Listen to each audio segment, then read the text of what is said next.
네, 여러분 안녕하세요. 개념 급탑제의 노현서입니다. 자, 이번 시간은 13강이고요. 13? 불길한데. 이걸 들으면 나 대학 떨어지는 거 아니야?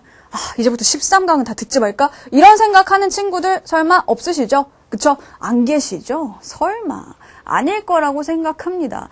여러분 아마 앞으로 시험 볼 때까지요, 허다한 징크스들에 시달리시게 될 거예요. 어쩔 수가 없거든요. 사람이거든요. 마음이 약해지고 또 불안해지다 보니까 우리가 자꾸 무언가를 붙잡게 됩니다. 그리고 그런 작은 일들에 연연해하게 되고요. 그러다 보니까 막 이런 사소한 숫자들 있잖아요. 13가 우와, 이럴 필요 없다는 얘기예요, 여러분. 13이 불길한 숫자다? 우린 한국 사람이잖아요. 그죠? 자, 이거는 서양식 사고방식입니다. 자, 우리 뭐 미국 사람도 아니고 13이라는 숫자에 굳이 떨 필요는 없다는 얘기죠. 그럼 선생님 4강은요? 4. 죽을 4. 어떡할 거야, 이거? 4강은 어떡할까요? 자, 그럴 때만 살짝 여러분 아메리칸 스타일이 되세요. 나는 뭐 미국 스타일이니까 4, 4인데 4가 무슨 문제? 이러고 넘어가시면 된다는 얘기예요.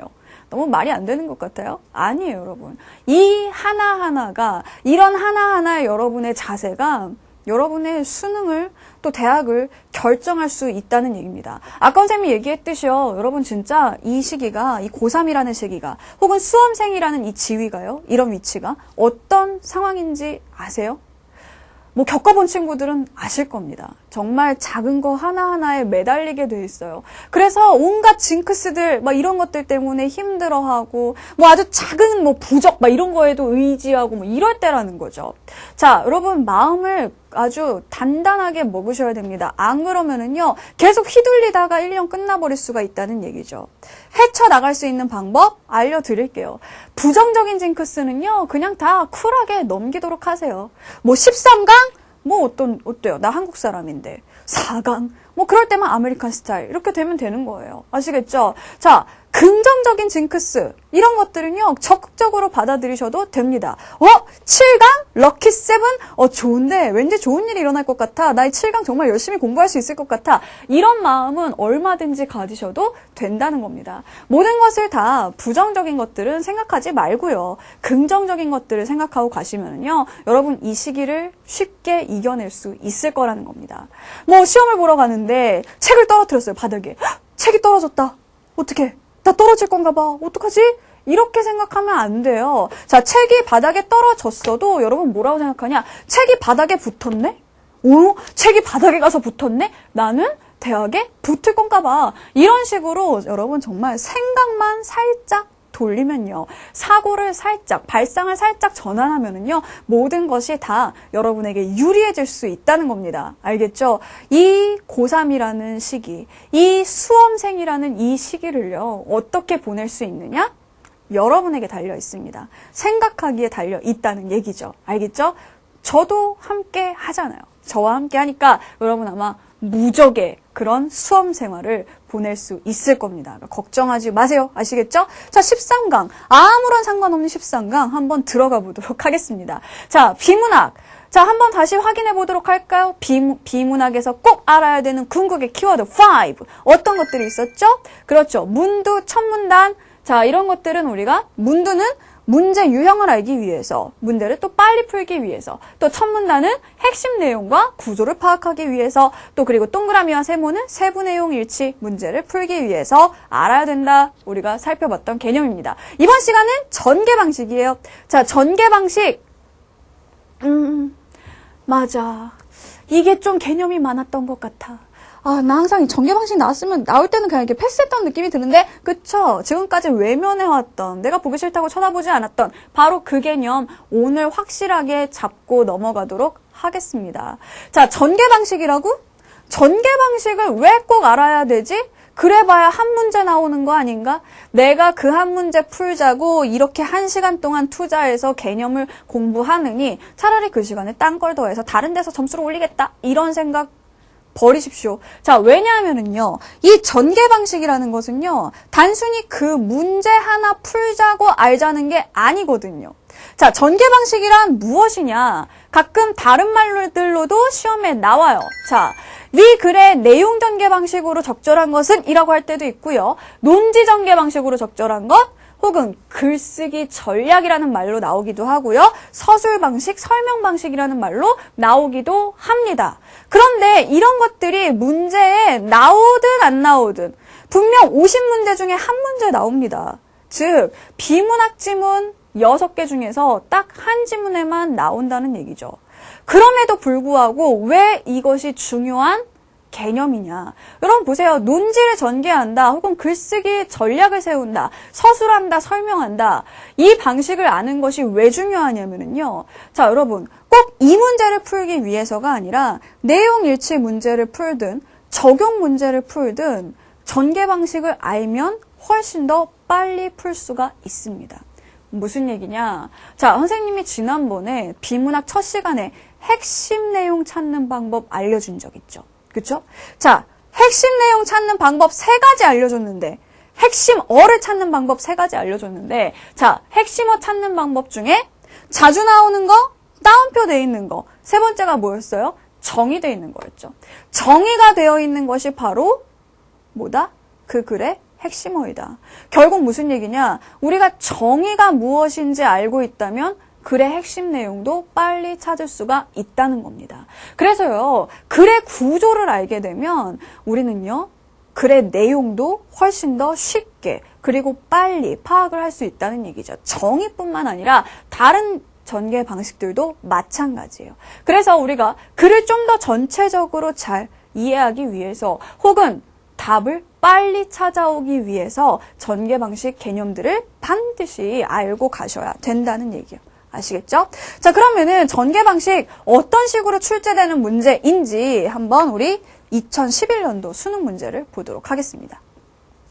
자, 윗글의 설명 방식으로 적절하지 않은 것은 이라는 문제가 있습니다. 자, 그러면 한번 볼게요. 자, 채권 가격을 결정하는데 영향을 미치는 요인을 몇 가지로 나누어 설명하고 있다 했죠. 자, 보세요. 설명 방식이에요. 아까 얘기했듯이 다른 말로 서술 방식, 뭐 전개 방식 이런 말들이라고 했습니다. 자, 지금 보면 영향을 미치는 요인이라고 그랬어요. 요인이라는 거는 뭐냐 하면 중요한 원인들이라는 뜻이에요. 그러니까 얘 같은 경우에는 뭐냐? 바로 원인을 따져보는, 즉 인과. 자, 인과라는 방법이 사용이 됐다라는 얘기고요. 또 이거를 그 요인들을 몇 가지로 나누어서 설명을 했다라고 했죠. 즉 원인을 조목조목조목 분석을 해본 겁니다. 자, 그리고 2번 같은 경우에는 한번 보세요. 자, 이거 보세요. 예를 들고 있다. 즉 이거는 예시예요.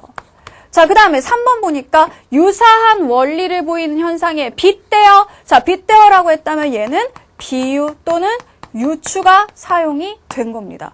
자, 그 다음에 4번 볼까요? 자, 금리가 채권 가격에 미치는 영향을 인과적으로 설명하고 있다. 인과를 사용했구나. 자, 그 다음에 5번 채권의 의미를 밝히고, 이게 뭐죠? 정의죠.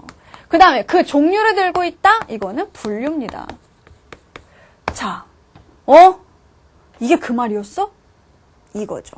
자, 여러분 개념을 공부할 때 가장 잘못된 게 뭐냐? 개념 따로, 실제 따로, 이론 따로, 실제 따로. 이게 제일 나쁜 거라고 얘기를 했죠. 분명 여러분이 지금까지 이런 논지 전개 방식 못 들어보지 않았을 겁니다. 분명 중학교 때부터 국어 시간에 정의, 예시, 분류, 비교, 대조, 분석, 인과 이러면서 외워왔을 거라는 거죠. 근데 문제는 뭐냐? 이런 것들이 시험지 위에 딱 올라와 있을 때 정의라고 안 나오고 분류라고 안 나오고 요렇게만 나와 있으면 그게 그건지 모른다는 거죠. 자, 선생님 뭐라고 얘기했죠? 전부터 얘기했어요. 언어 영역의 선택지는 뭐다? 트랜스포머다. 변신을 한단 말이에요. 그러니까 내가 알고 있는 그 용어와 이 용어가 변신되어 나와 있는 선택지가 같은 거라는 걸 모르면 말짱 꽝이라는 얘기죠. 그죠? 공부를 아무리 하면 뭐예요? 그게 그 말인지 모르는데. 자, 그래서 이번 시간의 목표는 뭐냐 하면요. 단순히 논지 전개 방식을 아는 것뿐만이 아니라 그것이 선택지로는 어떻게 표현될 수 있는가 까지 알아야 됩니다. 그럼 다 외우나요? 선생님, 예시가 나올 때는 이런 선택지로 나온다. 다 외우나요? 어떻게 외워요? 똑같이 나온다는 보장이 없는데요. 외우라는 얘기가 아니라 개념을 정확하게 이해하고 계시면 이해할 수 있어요. 외우지 않아도 충분히 할 수가 있다는 얘기죠. 아시겠죠? 자, 그래서 수능 선택지 정말 3단 변신하는 트랜스포머니까요. 제가 또 이 교재에 이렇게 써놨더니 저희 학교 어떤 선생님이 트랜스포머를 아주 좋아하시는 선생님이었어요. 오더니 이걸 이렇게 보더니 트랜스포머는 2단 변신밖에 못해. 이러고 가셨어요. 어때요? 뭐 상관없어요. 저는 뭐 개의치 않겠어요. 뭐 3단을 하든 4단을 하든 5단 변신을 하든 간에 우리는 그 본질이 무엇인지 아주 기본이 무엇인지 파헤칠 수 있으면 되는 겁니다. 아시겠죠? 자, 그러면은 한번 어떤 논지 전개 방식들이 있는지 한번 살펴보도록 하겠습니다. 자, 먼저 선생님이 알려줄 논지 전개 방식은 바로 이런 것들입니다. 좀 많아요. 자, 예시, 분석, 인과, 또 비교와 대조, 유추, 정의, 분류. 가장 기본이 되는 것들이라고 보시면 되겠고요. 또 중요한 건 뭐냐면 이 예시, 분석, 인과, 비교, 대조, 유추, 정의, 분류라는 말들이 그대로 선택지에 나올 수도 있지만 나오지 않고 이렇게 변신을 하고 있을 수도 있다는 겁니다. 자, 어떤 식으로 변신을 하고 이것들이 각각 어떤 식으로 우리가 본문에서 찾아야 할지 한번 하나씩 살펴보도록 할게요. 자, 먼저 첫 번째가 예시예요. 자, 여러분 보세요. 예시라는 것은 자, 뭐죠? 설명을 좀 더 쉽게 하기 위해서 또 독자들이 이해를 좀 더 쉽게 하기 위해서 예를 들어주는 거, 사례를 들어주는 게 바로 예시입니다. 자, 그래서 예시, 이 글은 사례를 들고 있다, 뭐 구체적 사례에 적용하고 있다, 뭐 예를 들고 있다, 이런 식으로 거기 기출 선택지에 선생님이 지금까지 예시에 관련해서 나왔던 선택지들을 정리를 해놨죠? 그거를 한번 보세요. 자, 이런 식으로 나오면 우리가 예시를 찾으면 됩니다. 그러면 이 본문에, 이 지문에 예시가 사용됐는지 안 사용됐는지를 찾아보려면 어떻게 찾을까요? 다 읽죠, 또. 자, 다 읽을 필요 없습니다. 예시라는 것을 알려주는 특별한 표현이 있어요. 뭐? 여러분 아는 거. 예를 들어, 그렇죠. 자, 예를 들어. 자, 요런 표현이 있거나 아니면은 예컨대. 자, 예컨대도 여러분 이거 예를 들어랑 똑같은 뜻입니다. 예를 들어 말하건대의 줄임말이에요. 알겠죠? 자, 또 뭐가 있어요? 가령 뭐뭐가 있다고 하자. 뭐 이런 식으로 나오는 것도 역시 예시가 될 수 있습니다. 자, 그 다음에 자, 이러이러한 사례가 있다. 이런 말로 사례라는 말이 나와줄 수도 있고요. 자, 그러니까 자, 요런 표현들을 지문에서 찾으면 아, 여기에는 예시가 사용됐구나라고 아시면 되겠죠. 자, 논지 전개 방식을 찾는 것뿐만 아니라 선생님 얘기했죠. 꼭 이 문제를 풀기 위해서가 아니라도 우리가 논지 전개 방식을 이 글에 사용된 그 내용 전개 방식을 파악하면 글을 이해하는 데 더 도움이 될 수 있다라고 했어요. 자, 예시는 어떤 면에서 도움이 될 수 있을까요? 특히 어떤 지문? 자, 언어 생활 지문, 또 경제 지문, 또 과학 지문. 자, 이런 지문들의 특징이 뭘까요? 굉장히 복잡한 이론을 다루고 있습니다. 그래서 지문을 만약에 이론으로만 꽉 채우고 있다면 우리가 어떤 느낌이 들까요? 이런 느낌이 들 거예요. 그쵸? 뭐라고 말로 설명을 할 수가 없어요. 그죠? 자, 지문을 보는 순간 어려운 이론들이 쫙 나온다. 그러면 그 지문들이 한순간 정말 또띠 이렇게 보일 거라는 거죠. 자, 그러면은 우리가 그때 이 지문을 헤쳐나갈 수 있는 방법은 무엇이냐? 자, 어려운 이론이 나올수록 반드시 그 지문에는요, 예시가 들어가게 되어 있습니다. 왜요? 일단 이 학생들을, 이 수험생들이라는 독자를 이해를 시켜야 되거든요. 자, 그래서 자, 지문을 보면 반드시 이론이 쭉 나온 다음 밑에 예를 들어라고 하면서 실제 사례들이 이렇게 쭉 나와주게 될 겁니다. 그러면 우리가 이 예를 들어라는 말을 단순히 이 예시를 찾기 위한 방법으로만 사용하지 말고 논지 전개 방식을 물어보지 않는다 하더라도 여러분이 이 지문을 이해하는데 써먹으라는 얘기죠. 첫 번째 단락, 두 번째 단락 아무리 읽어봐도 무슨 말인지 모르겠다. 뭔 말인지 모를 때는요. 쿨하게 패스하세요. 포기하라는 뜻이 아니라 밑에 예를 한번 읽어보시라는 얘기죠.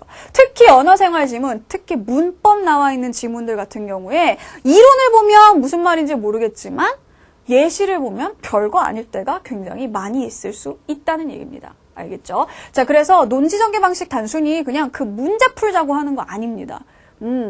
이런 식으로 논지 전개 방식을 알면 내가 글을 이해하는데 더 빨리 도움을 받을 수 있는 그런 방법이 생기는구나. 이렇게 이해를 하시라는 얘기입니다. 어쨌든 예시가 나오면 이런 것들을 지문에서 찾아주세요. 아시겠죠? 자, 다음으로 분석 한번 가보도록 하겠습니다. 자, 이 분석이라는 거는 뭐냐 하면은요. 자, 보세요. 어떤 특정한 대상을 그것을 이루고 있는 구성 요소로 나누어서 설명하는 것이 분석입니다. 이때 여러분이 많이 헷갈리는 게 뭐냐 하면 분석과 분류죠.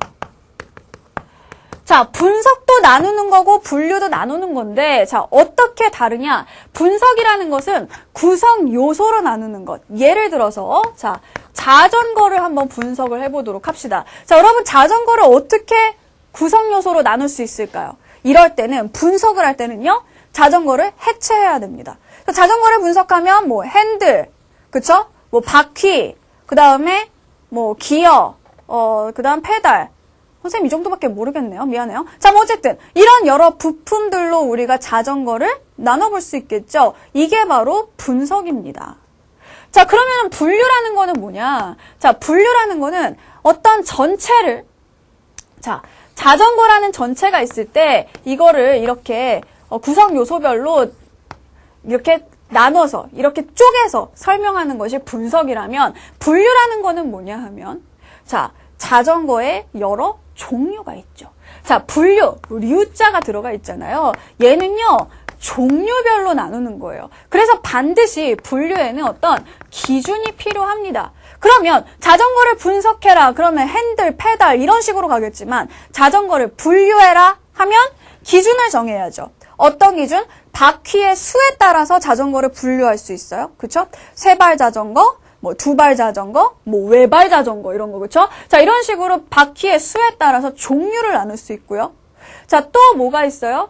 몇 명이 타느냐에 따라서 1인승 자전거, 뭐 2인승 커플 자전거, 뭐 그다음에 뭐 4인승, 6인승까지 있더라고요, 요즘에는. 자, 그런 식으로 몇 명이 탈 수 있느냐라는 기준에 따라서 역시 몇 인승으로 종류를 나눠 볼 수가 있겠죠. 그쵸? 자, 그래서 분석 같은 경우에는요. 자, 그 분석한 각각의 구성 요소를 다 합치면 자전거가 나옵니다.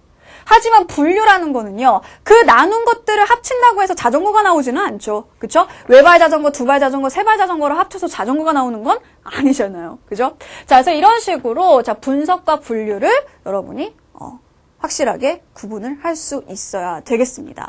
자, 그래서 분석은요, 어떤 식으로 기출 선택지에 나왔었냐면요. 자, 채권 가격을 결정하는데 영향을 미치는 요인을, 자, 그 다음에 또 밑에 보시면 현상의 원인을, 자, 그래서 보면은 이 분석이라는 게 진짜 방금 했던 것처럼 자전거를 이렇게 구성 요소별로 분석해라, 이런 거는 실제 지문에 별로 없어요. 자, 이 분석이 선택지에는 참 많이 나오지만 실제 지문에서는 어렵지가 않습니다. 실제 지문에서는 주로 뭐가 나오냐? 원인 분석으로 많이 나와요. 그래서 사실 여러분이 지문을 읽다가 자, 어떤 원인들을 계속해서 어떤 상황이 있고 어떤 사실이 있고 그거의 원인들을 계속해서 이렇게 설명을 해주고 있다. 원인을 설명해주는 글은요. 원인을 분석하고 있다라고 말해도 됩니다. 아시겠죠? 실제로는 이런 식으로 원래 분석의 의미는 이런 것이지만 실제로 우리 지문에서는 이런 식으로 분석하는 건 거의 나오지 않고 그저 원인 분석 정도만 알고 계시면 된다는 거죠. 됐죠? 자, 그 다음에 인과를 한번 보도록 하겠습니다. 자, 보면은 원인 분석이라고 했을 때 그쵸? 원인과 결과 자, 이런 구조로 되어 있는 것이 바로 인과입니다. 그래서 어떤 현상을 주고요. 그 현상이 일어나게 된 원인을 하나하나 이렇게 제시를 해주는 거, 이게 바로 인과라고 할 수가 있겠죠. 자, 여러분, 인과도 역시 예시처럼 우리가 쉽게 찾을 수 있는 단어들이 있어요.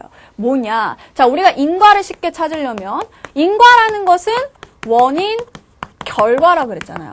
자, 그러면은 원인 결과를 나타내주는 표지가 있겠죠? 그쵸? 뭐가 있을까요? 그래요. 자, 뭐뭐 때문에. 자, 아니면은 뭐뭐로 인하여. 뭐 아니면은 왜냐하면. 뭐 때문이다. 뭐 이런 식으로 가겠죠. 그쵸? 자, 이런 표시들을 찾아주면 이게 바로 원인을 나타내주는 말이 될 수 있다는 겁니다. 자, 그래서 이 인과는요, 정말 자주 나와요. 그리고 우리가 분석을 따로 공부할 필요가 없을 만큼, 자, 이렇게 원인들이 나오면 그냥 분석도 따라간다고 생각을 해도 돼요. 자, 한번 선생님이 지문을 통해서 이 인과를 찾는 방법, 이 방법으로 한번 알려드리도록 할게요. 보시죠. 자, 인과의 예시입니다. 자, 2011년도 9월 모의평가에 나왔었던 지문인데요. 자, 한번 여기에서 이렇게 쭉 봅시다. 보니까 현상이 있네요. 그쵸? 자, 인과라는 것 자체가 뭐라 그랬어요? 어떤 현상을 주고 그 현상의 원인을 제시해주는 게 인과라고 얘기를 했죠. 그쵸? 자, 그래서 환율이 올라도 단기적으로는 경상수지가 오히려 악화되었다가 점차 개선되는 현상. 이 현상의 원인을 지금 여러분에게 제시를 해주고 있는 겁니다. 자, 여기 보면요. 제이커브 현상에서 경상수지가 악화되는 원인 중 하나로, 자, 원인이라는 말이 나와 있죠. 그쵸? 자, 그러면은 경상수지 악화라는 현상이 있고요. 이 현상의 원인을 한번 찾아보니까 뭐가 있어요? 자, 원인이란 말이 나왔으니까. 자, 그리고 원인 중 하나라 그랬으니까 원인은 여러 가지인가 봐요. 첫 번째, 선생님이, 이거는 지문에 이렇게 돼 있었던 게 아니라 선생님이 표시를 한 거예요. 자, 환율이 오른 비율만큼 수입 상품의 가격이 오르지 않는 것을 꼽을 수 있다. 자, 원인 1, 2, 3 있는데 그 중에 하나로, 자, 이런 원인이 있다는 거죠. 일단 이게 1번 원인이라고 할 수 있어요. 그런데 보세요. 자, 이는 뭐라고 돼 있죠? 환율 상승 후 상당 기간 동안 어쩌고 뭔 말인지 하나도 모르겠는데 뭐가 있어요? 때문이다가 있죠. 그렇죠? 자, 때문이다가 뭐다?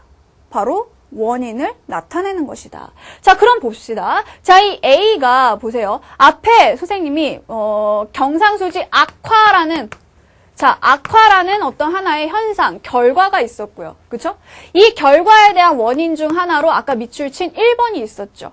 그런데 이는 이러이러하기 때문이다 라고 했다면 이 선생님이 표시해 놓은 A는 뭐예요? 1번의 원인이 되는 겁니다. 됐죠? 그러니까 인과관계가 한 번만 있는 게 아니에요. A가 원인이 돼서 1번이란 결과가 나왔고 또 이 1이라는 결과가 하나의 원인이 되어서 악화라는, 경상수지 악화라는 결과를 가지고 오게 된 겁니다.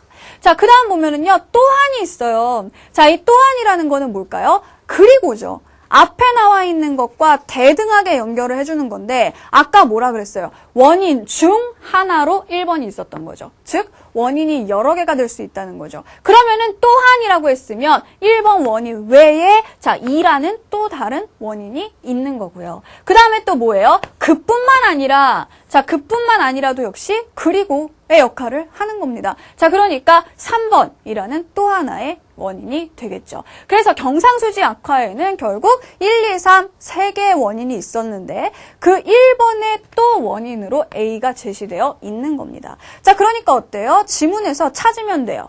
원인 중 하나라는 말이 일단 첫 번째 단서가 됐고요. 그래서 원인이 여러 개라는 걸 알았으니까 또한이나 그뿐만 아니라로 연결되어 있는 건 다 대등한 원인이 될 수 있는 거겠죠. 또 여기 보면 때문이다 라는 말이 있다면 이거는 그 앞에 있는 말의 원인이다. 이런 식으로 우리가 인과관계를 찾아주면 됩니다. 자, 보세요 여러분. 이 인과관계 단순히 이 글의 전개 방식이 인과라는 걸 알기 위해서 필요한 개념인가요? 아니죠. 이런 거 분명 내용일치 문제로 나옵니다. 인과관계 뒤바꾸는 거. 선생님 지난 시간에 알려줬죠. 내용일치 문제 뭐에 유의해라? 바꿔치기에 유의하라 그랬어요. 이 바꿔치기에 유의할 때 특히 인과관계를 바꿔치기 하는 경우가 있다는 얘기죠. 그래서 여러분이 인과라는 개념을 확실하게 알고 난다면 당연히 내용일치 문제 바꿔치기에도 대비할 수 있다는 겁니다. 왜 이 한 시간이 중요한 건지 아시겠죠? 네. 자, 그러면은 우리 다음으로요. 자, 다음 개념. 비교와 대조로 한번 가보도록 하겠습니다. 자, 비교와 대조는요. 원래 이론상은 그래요. 자, 비교는 공통점, 대조는 차이점입니다. 이론상. 원래 그랬거든요. 자, 비교라는 것은 두 대상을 갖다 놓고 그 두 대상 사이에 공통점을 밝히는 것이다. 자, 대조라는 것은 자, 그 두 대상 사이에 차이점을 밝히는 것이다. 이렇게 이론상으로는 돼 있거든요. 근데 선생님이 예전부터 얘기했죠. 너무나 이론상으로만 그런 게 많다고. 실제로 적용되는 건 선생님이 따로 알려준다고 했습니다. 자, 대조는 맞아요. 이론상이든 실제든 다 차이점을 밝히는 게 맞습니다. 근데 이게 문제예요. 자, 비교가 정말 공통점만을 밝히는 것이냐? 그럴 거면 왜 여러분이 엄마한테 엄마 비교하지 좀 마 이렇게 얘기를 하겠어요. 그죠? 자, 왜 우리 어머니들은 엄마 친구 아들과 나를 비교할까요? 우리에게 공통점이 있다면 비교하지 않겠죠. 그죠? 우리가 뭔가 차이가 나니까 그래서 비교를 하는 겁니다. 그잖아요. 에이, 솔직히 그렇잖아요. 그죠? 자, 그래서 이론상으로는 공통점을 밝히는 게 비교이지만 자, 실제에서는요. 비교는 공통점, 차이점을 모두 포괄할 수 있는 개념으로 쓰인다는 거죠. 선생님, 그걸 어떻게 믿어요? 진짜 선생님 이론상으로 나올 수도 있잖아요. 왜 선생님을 못 믿는 거예요? 자, 기출에서 나온 적이 있어요? 이렇게? 그럼 된 거예요. 그쵸? 자, 기출 선택지를 보니까 뭐라고 나와 있냐? 유사한 사례를 비교하여 공통점과 차이점을 부각하고 있다. 보세요. 평가원에서도 이 비교라는 단어를 두 가지에 다 적용해서 쓰고 있다는 말이죠. 만약에 평가원에서 얘를 엄격하게 구분해서 사용을 한다라고 한다면 뭐라고 했어요? 돼요. 비교하여 공통점을 부각하고 대조하여 차이점을 부각하고 있다. 이렇게 선택지를 썼어야 될 거 아니에요. 그쵸? 평가원의 선택지에서도 우리가 알 수 있듯이 비교라는 단어는요. 두 가지에 다 쓸 수 있구나. 되셨죠? 꼭 공통점은 비교, 차이점은 대조 이렇게 나뉘는 거 아닙니다. 되셨죠? 자, 그 다음에 유추 한번 보도록 하겠습니다. 이 유추가요. 어렵게 배운 친구들 있을 거예요. 유추에 대해서. 뭔가 여러분이 논술 학원을 다녔거나, 그죠? 아니면은 뭔가 논리학 뭐 이런 거에 관련된 책을 읽었을 경우에 유추 굉장히 어렵게 생각할 수 있습니다. 원래 유추가 어려운 거거든요. 자, 원래 유추는 뭐냐면요. 유비추리의 줄임말이에요. 그래서 이 유비추리에서 유하고 추만 가져온 겁니다. 그래서 유비추리라는 게 뭐냐면은요. 선생님 거기 써놨죠? 어렵게. 두 개의 사물이 여러 면에서 비슷하다는 것을 근거로 다른 속성도 유사할 것이라고 추론하는 것. 이게 원래 유추의 개념이에요. 이게 뭔 소리냐고요? 자, 두 개의 사물이 있어요. X와 Y라는. 자, X에 ABC가 있어요. Y에도 ABC가 있더라고요. 그런 걸로 봤을 때 얘랑 얘는 비슷하네? 그러면 내가 Y에 대해서 아직 이거 확인은 못 해봤는데 X에 D라는 애가 있더라? 그러면 확인 못 해본 거니까 물음표지. 자, X에 D라는 애가 있어. 근데 나머지 속성들이 아마 X, Y가 비슷한 애니까 아마 얘한테 D가 있다면 얘한테도 D가 있지 않을까? 이렇게 생각하는 거. 나머지가 유사하다는 거를 근거로 해서 이것도 얘한테 있을 거라고 추리하는 게 바로 유추입니다. 예를 들어 지구가 있고 화성이 있어요. 우리가 지구에는 살았잖아요. 그쵸? 자, 그래서 지구에는 살았지만 화성에는 안 살아봤고요. 완전히 제대로 가보질 못했습니다. 자, 가본 사람 없잖아요. 그쵸? 자, 그런데 보니까 지구의 온도가 보통 24도 정도 된다. 자, 그리고 지구에는 대기라는 것이 있다. 또 지구에는 물이라는 것이 존재한다. 근데 화성에도 보니까 온도가 지구랑 여러분 이거는 과학적 사실과는 다를 수도 있어요. 전쌤이 지금 예를 드는 거예요. 난 과학 선생님이 아니니까. 자, 화성에도 온도가 지구랑 좀 비슷하고 화성에도 희박하게나마 대기가 존재하고 화성에도 물이 흐른 자국이 있대. 그러면 지구에는 생명체가 살잖아? 그러면 화성에도 생명체가 살 거야. 라고 하는 게 유비추리라는 거죠. 나머지가 비슷하니까 아직 확인하지 못한 얘도 여기 있을 거라고 생각하는 거, 추리해내는 거, 이게 유비추리입니다. 이게 여러분이 논술 학원 같은 데 가가지고 배워온 유비추리예요. 근데 이 유추가 언어 영역에서도 똑같이 적용이 될까요?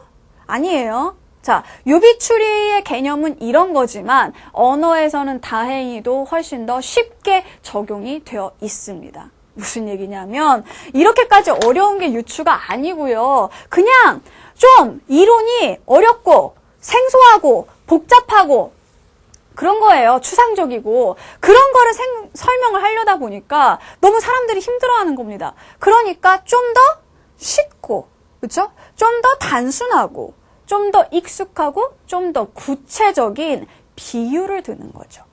그래서 어떤 비유적인 대상을 가지고 와서 쉽게 설명을 해주는 게 바로 우리 언어 영역에서 수능에서 말하는 유추가 되는 겁니다.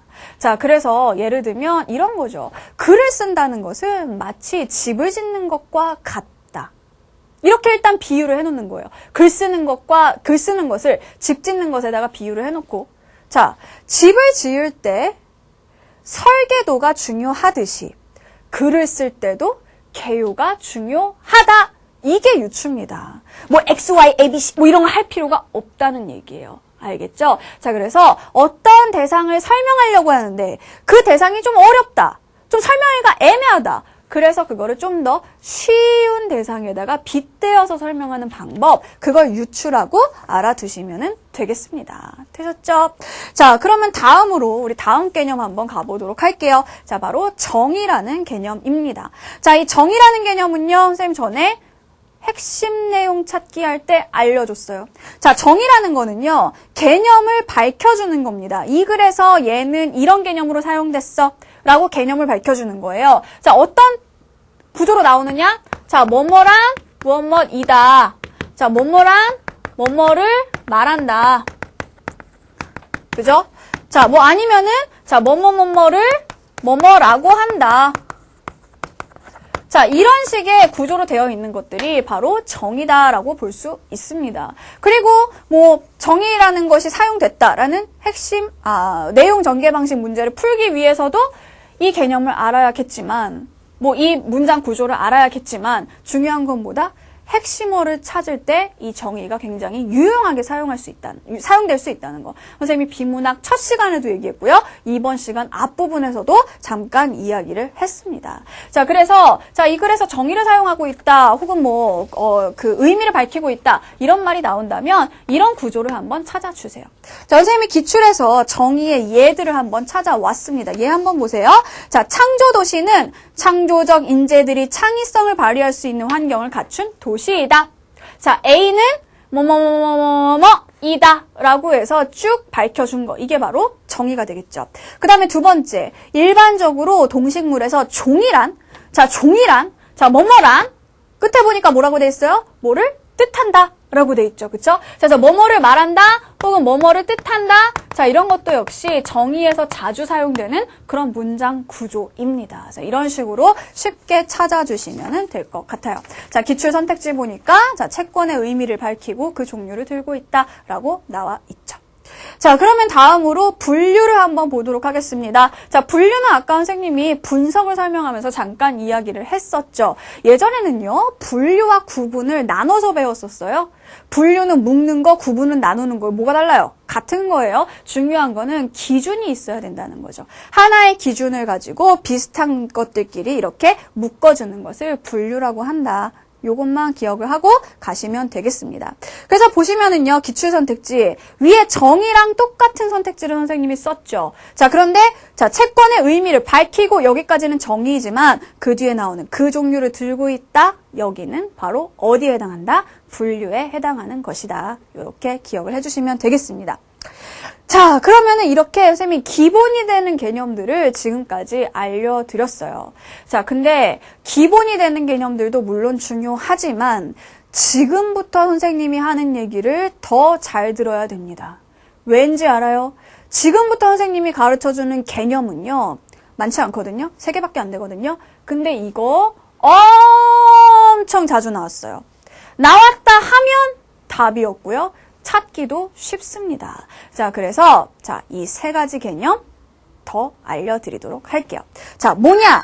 바로 자문자답, 통시적 접근, 통념 비판이라는 겁니다. 자, 논지 전개 방식에서 굉장히 자주 사용되는 방식이고 찾기도 쉽고 답으로도 많이 나왔던 부분들이죠. 문제는 뭐냐? 이거에 대해서 여러분이 개념을 정확하게 알고 있느냐 하는 거예요.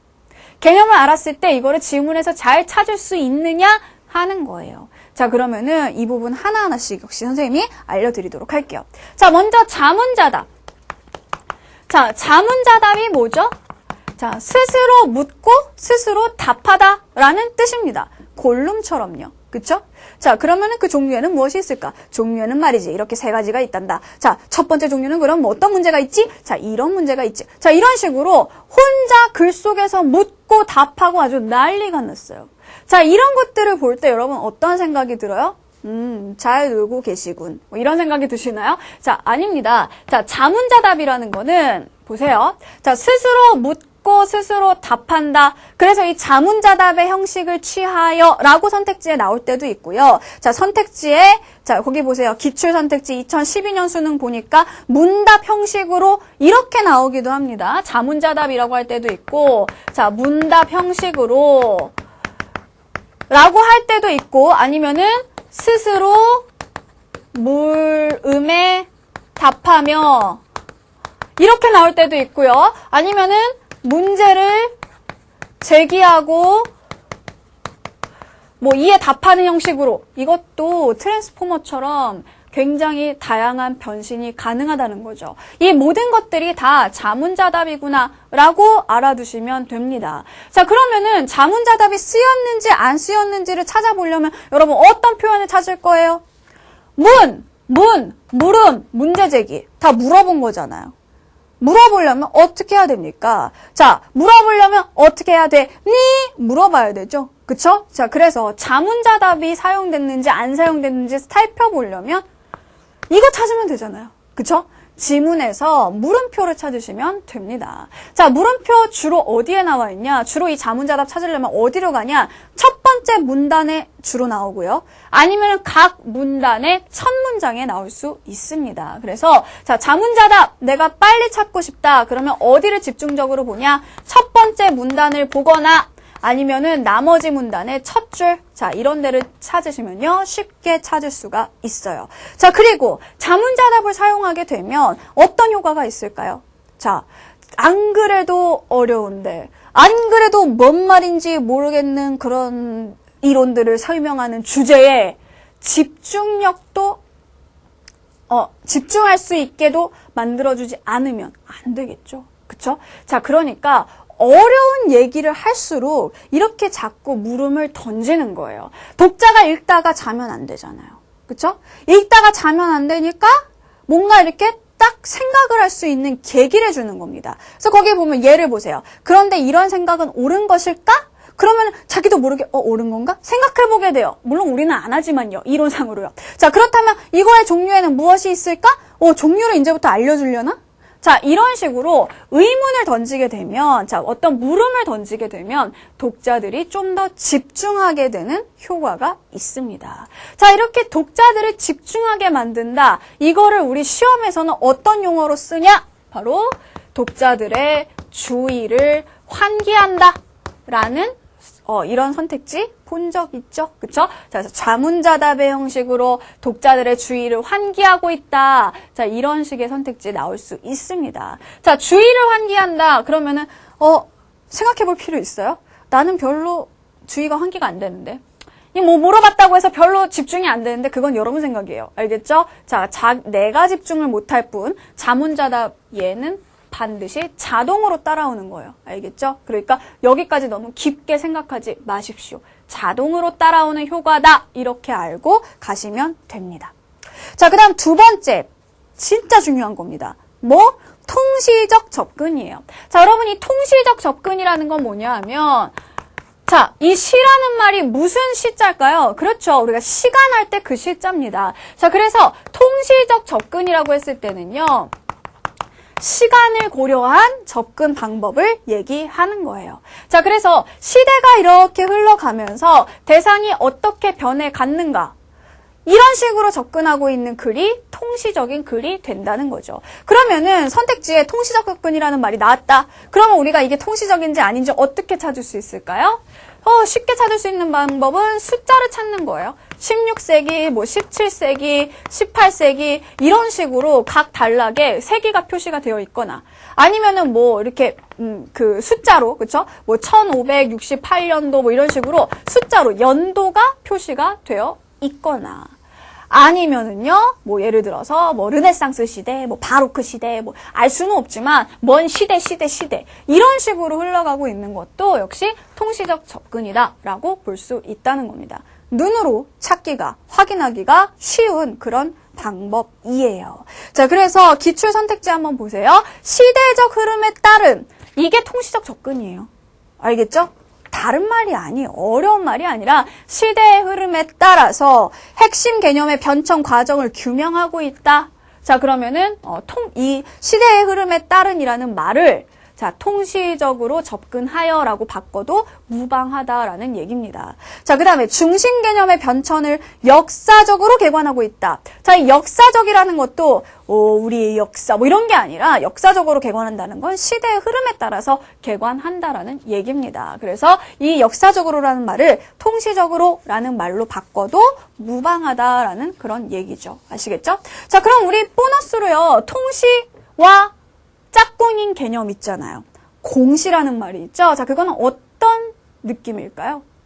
자, 통시라는 것이 시대의 흐름에 따라서 무엇인가가 변해가는 것을 이렇게 보여주고 있다면요. 공시라는 것은요. 공시, 같은 시대라는 겁니다. 그래서 하나의 대상이 이렇게 시대의 흐름에 따라서 변하는 것이 통시적이라면 공시라는 거는 뭐냐? 뭐 17세기면 17세기. 자, 하나의 시대에서 뭐 지역별로, 뭐 국가별로, 뭐 이념별로 자, 어떻게 다양하게 존재하고 어떤 차이점이 있었는가. 자, 그래서 하나의 같은 시대를 공유하는 지역차. 이런 것들을 나타내는 게 바로 공시적 접근이에요. 근데 이건 그냥 선생님 보너스로 알려준 거고요. 공시 거의 안 나와요, 시험에. 많이 나오는 거는 통시니까 요거를 기억을 해두도록 합니다. 자, 그 다음 마지막 개념이 바로 통념에 대한 비판이에요. 자, 이 통념 비판은 선생님이 핵심 내용할 때 가르쳐줬어요.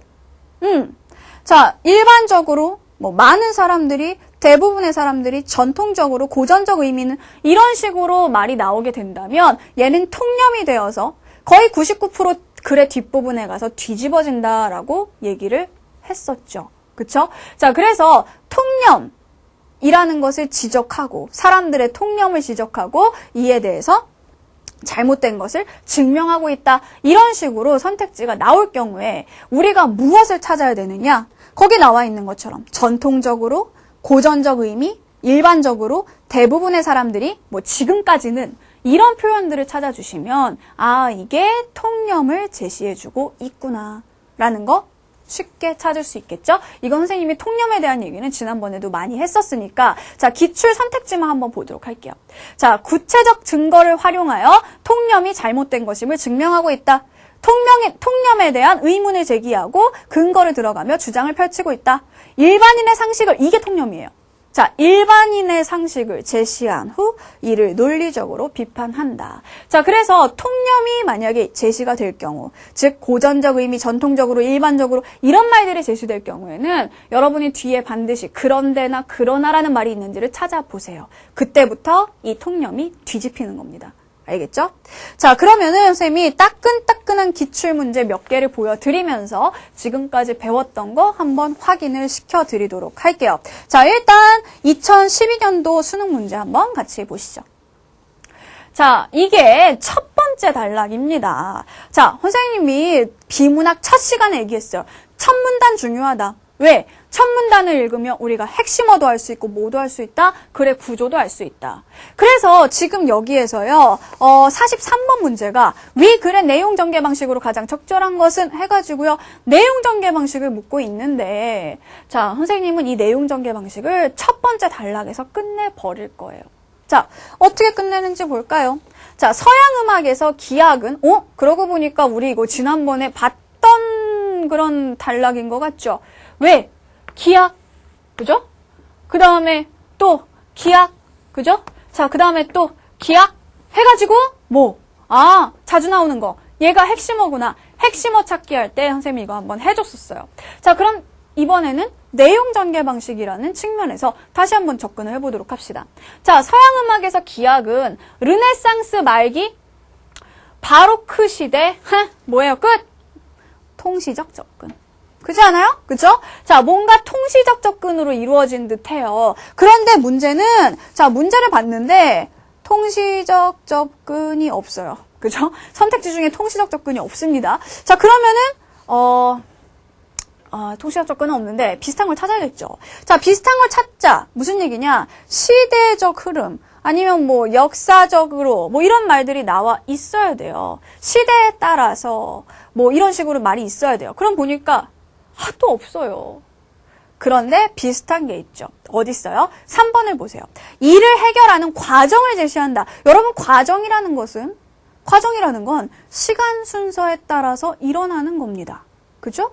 그러면은 그나마 이게 통시적 접근에 가장 비슷한 선택지가 될 텐데, 자, 앞부분에 보니까 3번에 문제 상황을 소개하고 라고 돼 있잖아요. 그러면 우리에게 어떤 문제 상황을 소개해주고 이거를 해결하는 과정을 통시적으로 제시하고 있으면 되는 거죠. 자, 그럼 다시 한번 보도록 하겠습니다. 자, 계속 르네상스 말기 바로크 시대뿐만 아니라, 자, 이 글을 밑으로 쭉, 여러분 책에는 있죠. 그쵸? 밑으로 쭉 가게 되면 바로크 초반, 뭐 바로크 후반, 뭐 한 세기 후 이런 말들이 나와 있을 거예요. 그게 바로 어떤 문제를 해결하는 과정, 통시적 접근이 될 거고요. 자, 문제 상황을 소개했나? 여기 있네. 과제가 뭐예요? 문제잖아요. 그죠? 자, 그러니까 어때요? 자, 이러한 비난을 면하기 위해, 기약이 뭔가 비난을 받았나 봐요. 비난을 받을 수밖에 없는 이 문제 상황을 해결하기 위해서, 자, 일정한 의미를 가져야 하는 과제를 안게 되었다. 이게 바로 문제 상황이 되겠네요. 즉, 첫 단락에서 문제 상황 제시해줬죠? 자, 이 뒤로는 어때요? 쭉 시대의 흐름에 따라서 통시적으로 접근을 해가고 있다는 얘기입니다. 그래서 43번의 답은 3번인데요. 쉽죠? 쉽게 풀립니다. 자, 그 다음에 두 번째 거를 한번 보도록 할게요. 자, 두 번째는요, 2011년 6월 모의평가인데, 자, 요거를 한번 보니까, 자, 광고에서 소비자의 눈길을 확실하게 사로잡을 수 있는 요소는 유명인 모델이다. 그렇죠? 그렇죠? 일부 유명인들은 여러 상품의 광고에 중복하여 출연하고 있는데, 그죠? 정말 계속 나오는 사람들 있잖아요. 자, 이는 광고계에서 관행으로 되어 있고 소비자들도 이를 당연하게 여기고 있다. 이게 뭐예요? 두 글자로 통념. 그쵸? 자, 사람들이 당연하게 여기고 사람들이 진실이라고 믿는 것, 그게 바로 통념이라고 했습니다. 자, 그러니까 이거는 통념이고요. 자, 이 뒤에는 뭐가 나올 수 있겠어요? 자, 통념이 제시가 됐다면 선생님이 뒤에 뭘 찾으라 그랬죠? 그러나나 그런데를 한번 찾아보라 그랬죠? 바로 나왔어요. 그렇다는 얘기는 뭐다? 이 글은 통념, 비판형 구조를 취하고 있다. 그러면 심지어 여기는 보니까 있을까? 물어보고 있어요. 그쵸? 자, 자문자답 하고 있어요. 자, 답이 될 수 있는 거 하나밖에 없죠. 첫 번째 단락만 읽었지만 바로 나옵니다. 32번의 정답은 5번. 통념에 대한 의문을 제기하고 통념, 의문 제기, 그죠? 그 다음 근거를 들어가며 주장을 펼치시겠죠. 당연히 그 뒤로는요. 그죠? 자, 그래서 유명인이 중복 출연하는 광고의 효과를 점검해 볼 필요가 있다. 이 밑으로 뭐예요? 유명인이 중복 출연했을 때 광고의 효과가 어떤가? 그게 근거가 되겠죠. 그래서 그 근거들을 들어가면서 뭐 그렇지 않다라는 통념이 잘못된 것이다라는 주장을 펴갈 겁니다. 자, 그래서 여러분 선생님 얘기했어요. 첫 문단이 왜 중요하냐? 핵심 내용 찾을 때도 중요하지만 글의 구조 찾을 때도 중요하다. 왜 선생님이 첫 시간에 그런 얘기 했는지 알겠죠? 선생님 지금 두 지문을 첫 문단만 딱 보고 구조 찾아냈습니다. 그런데 우리가 통시적 접근이 뭔지, 통념이 뭔지 이런 개념들을 알지 못했다면 첫 문단을 아무리 읽어봐야 구조를 찾을 수가 없겠죠. 자, 그래서 여러분 개념은 중요합니다. 여러분 비문학 개념 없이 그냥 읽고 푸는 거 절대 아니에요. 비문학도 개념이 있으면 더 잘할 수 있다. 자, 그래서 아무렇지도 않았던 우리 13강 마지막으로 정리 한번 해보도록 합시다. 언신 보고 있나? 자, 자주 나오는 개념들 선생님 정리해놨습니다. 예시하고요. 자문자답하고요. 통시적 접근, 통념 비판 이 네 가지는 여러분 꼭 기억을 해주시길 바랄게요. 자, 그럼 우리 다음 시간에는요. 비문학 네 번째 시간 여러분 제일 싫어하는 그림, 도표 쉽게 찾는 방법 알려드리도록 할게요. 감사합니다.